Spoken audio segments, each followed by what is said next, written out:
Bismillaahi Raxmaani Raxiim. Ciwaankeena maanta waxaan uga hadlaynaa waxa la yiraahdo junk foods and fast foods oo caafimaadka qofka ku leh saameyn. Qofka cuntooyinka uu cunayo laba shayba waa ka faa'iida. Faa'iidada koowaad waxay tahay inuu tamar ka helo, tan labaadna waxay tahay inuu nafaqo ka helo. Waxaa jiro cuntooyin nafaqadu ay ku badan tahay, tamartuse ay ku yar tahay, iyo kuwa cagsigood ah.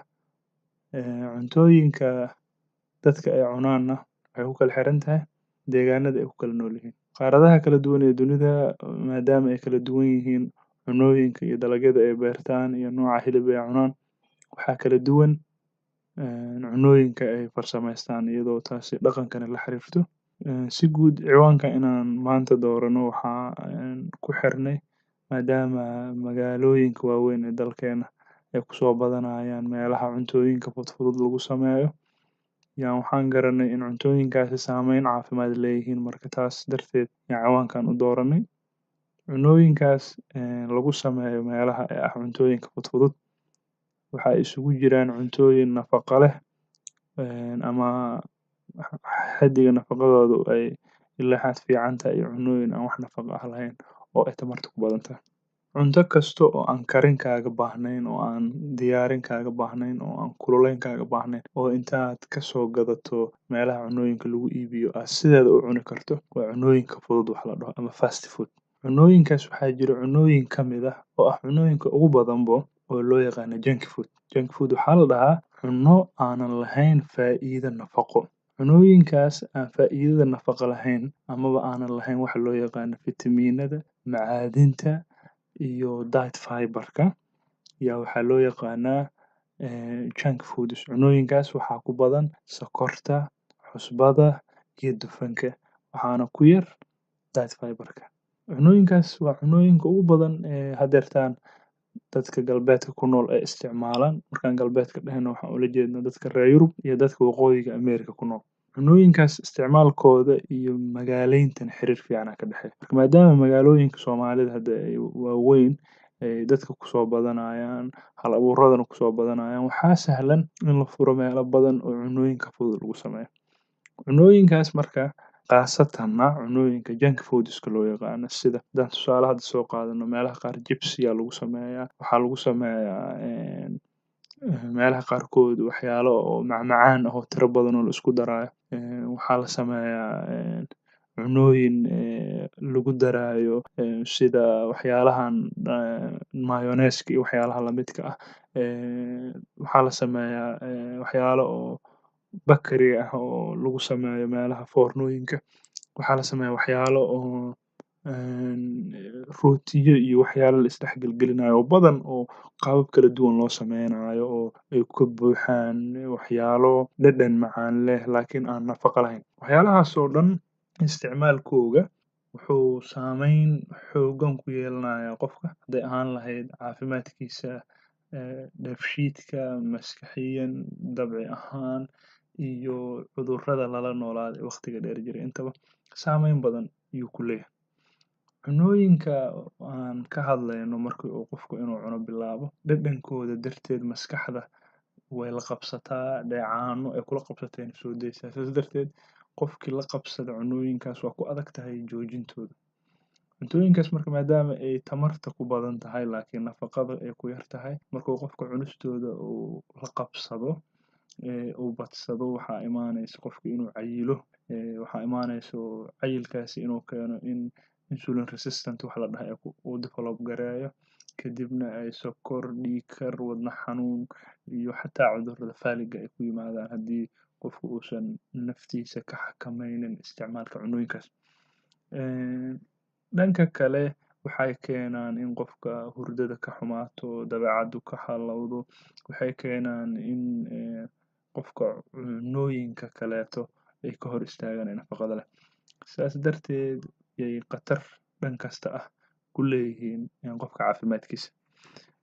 Haddaan fiirino dadka galbeedka ku nool, maadaama ay wadamo industrialized ah yihiin, dadkoodu badan yihiin, magaaleyntoodu xooggan tahay, waxay ka fakereen dadka waxbarashada aadaya iyo dadka shaqaynaya iyo dadka hawl maalmeedka aadayaba inay u baahan yihiin cunooyin fudud oo waqtiyada ay shaqada ka nasanayaan ay isticmaalaan ee breakska. Sidaas darteed yaa cunooyinka junk foodska ay ugu badan yihiin. Marka maadaama cunooyinkaas ay ku badan yihiin, waxaa jira cudurro laga dhaxlo isticmaalka badan ee cunooyinkaas oo galbeedka u qaasa. Laakiin wadamada ay Soomaaliya ka mid tahay ee badi Afrika dhaca oo aanan heerka warshadayntooda xoogganayn, faqriga ka jiro, oo ay ku yar tahay in cunooyinka si wanaagsan loo kaydiyo iyo in processing la marsiiyo. Waxaa la sameeyaa cunadii beerta laga soo guray noocay doonto ha ahaato, suuqa la keena waa la iibsadaa iyadoo fresh. Sidaas darteed cunooyin oo fresh ay dadku cunaan. Cunooyinkaas freshka oo dadka cunayaan oon processeska marin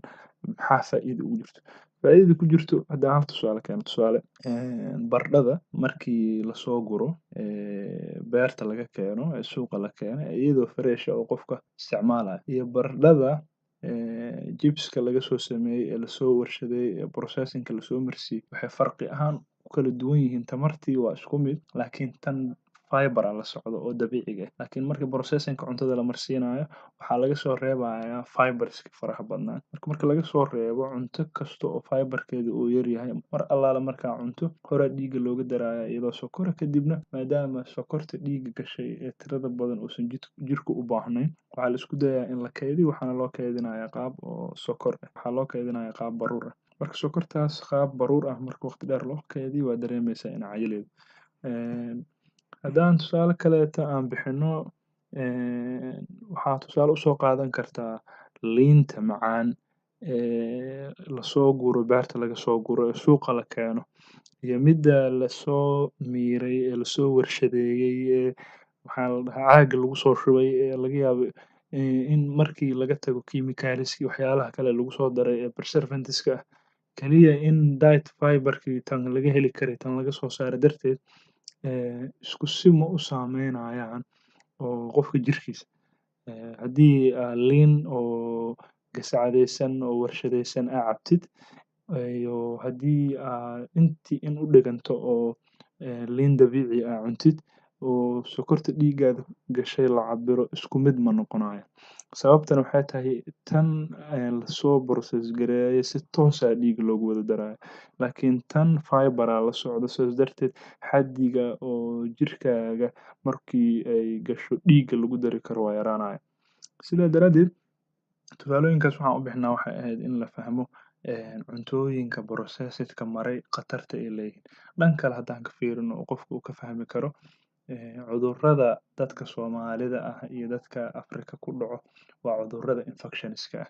Waxayna ka yimaadeen nadaafadda oo xun, maxaa la dhahaa, awoodda cudurrada looga hortago oo yar, iyo daawooyinka iyo aan haysano oo tayadooda hooseyso.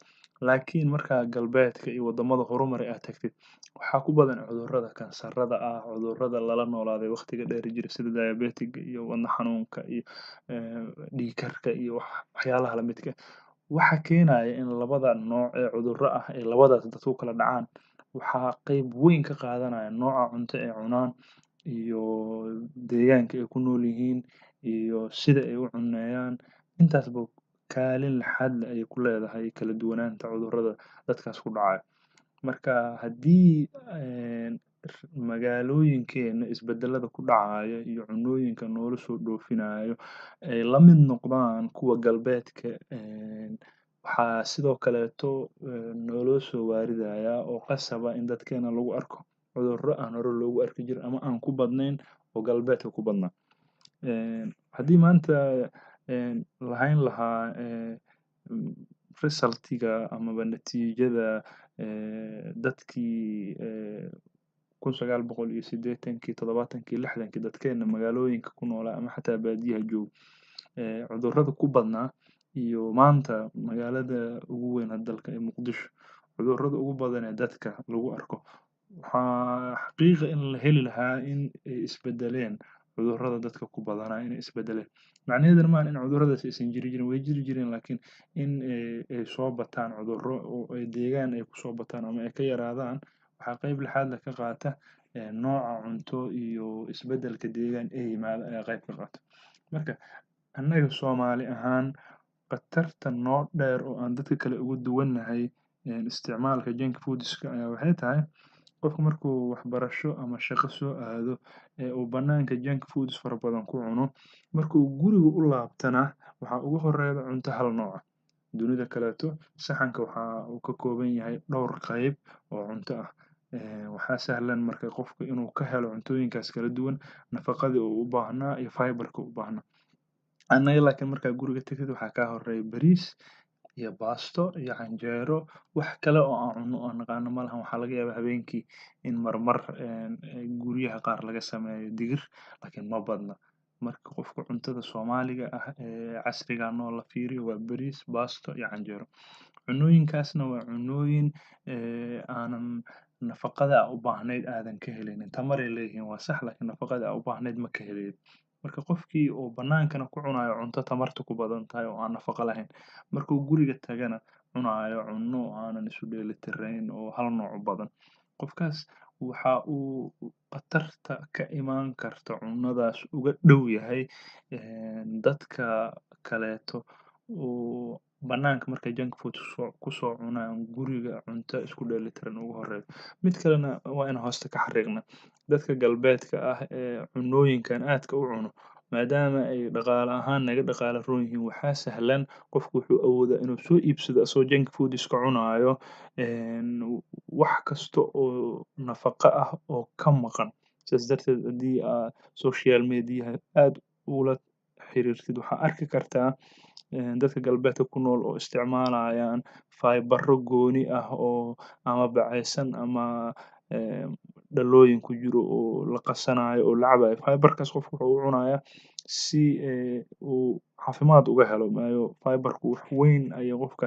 caafimaadkiisa ka tartaa khaasatanna in qofku uu ka badbaado in cudurrada aan maanta dhan kasoo sheekeynin ay ku dhacaan marka fiberka waa muhiim waaye labadeeda nooc mid solubalka iyo mid insolubalka labadaba fiberku waa muhiim cunooyinkana waa laga helaa cunooyin ay ku badan yihiin aa jira laakiin cunooyinka soomaalidu cunto fiberka aad ugu yaryahay sidoo kaleeto dadkaas waxay heli karaan fitamiinaadka iyo waxyaalaha nafaqooyinka ee ka maqan oo diyaarsan iyo farmashiyaasha kasoo iibsadaan iyagoo supplements annaga marka dadkeenii dhibaatadana haystaa waxay tahay dhaqaale ahaanna qofku ma awoodo inuu waxa soo iibsado suuqyadeenana badanaa lagama helo supplementskaas oo qofku u baahan yahay iyo fiberadaas gurigana cunto isku dheelitiran ugama horeydo bannaankana junk food oo ku cunaya marka intaas marka la isku daro khatar weyn yaa runtii dadkeena kusoo fool leh saas darteedna waa in laga baraarujiyaa oo arrintaas lagala hadlaa qodobka kale oo muhiimka ah oo dadku inay fahmaan u baahnaa waxay tahay concept ahaanna aa moodo in dadka misconception ay ka qabaan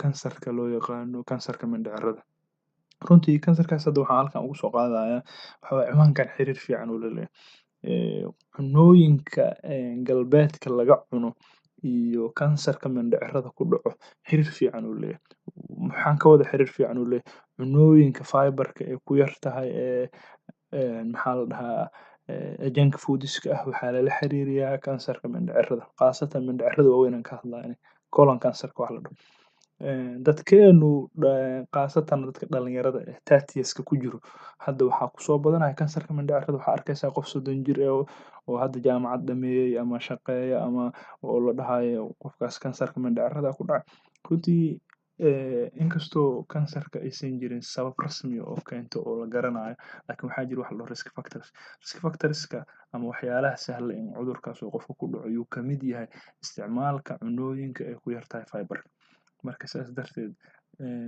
haddii aan isku soo duuduubno ciwaankan ujeedadiisa iyo hadafka laga leeyahay iyo fariinta uu sidaa waxay tahay adiga soomaaliga ah waa uga khatar badan tahay cunooyinka junk foodska la dhaho dadka kale sababtana waxay tahay gurigaaga cuntada aa ka cuntidna nafaqa ahaan ma ahan cunto saxa bannaanka haddaa cunto junk food ka cuntidna waa khatar kale marka fariinta ugu dambeyso oo aan halkan kusoo gudbinayo waxay tahay in mar kasto oo aa cuneynayso waxaad wax ku dareysaa ama wax ka dhimaysaa caafimaadkaaga marka sahlanin nooca cunto ee aa cunayso hana ka fiirinin dhadhanka ee ka fiiri dhibaatada caafimaad ee aad ka dhaxli karto amaba faa'iidada caafimaad ee kaaga beeri karto.